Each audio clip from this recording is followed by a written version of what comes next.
దీర్ఘగణం కొలతలు 6 సెంటీమీటర్లు ఇంటూ 5 సెంటీమీటర్లు ఇంటూ 4 సెంటీమీటర్లు. ఇందులో భుజం 2 సెంటీమీటర్లుగా ఉన్న చిన్న సమగణాలను ఉంచగల సంఖ్య ఎంత? సో ఫస్ట్ దీర్ఘగణం యొక్క ఘనపరిమాణము కనుక్కోవాలి. సో ఘనపరిమాణం కనుక్కోవడానికి సూత్రము L into B into H. ఇక్కడ ఎల్ అంటే పొడవు 6 సెంటీమీటర్లు ఇంటూ బి అంటే వెడల్పు 5 సెంటీమీటర్లు ఇంటూ హెచ్ అంటే ఎత్తు 4 సెంటీమీటర్లు. నెక్స్ట్ 6 5 30, 34 120. సో దీర్ఘగణం యొక్క ఘనపరిమాణము 120.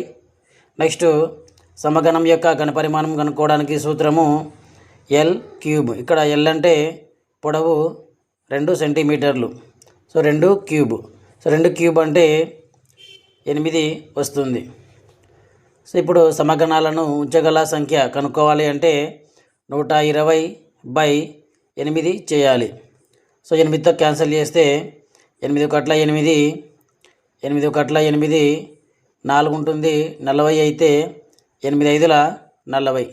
కాబట్టి చిన్న సమగణాలను ఉంచగల సంఖ్య 15. So option 4 is correct.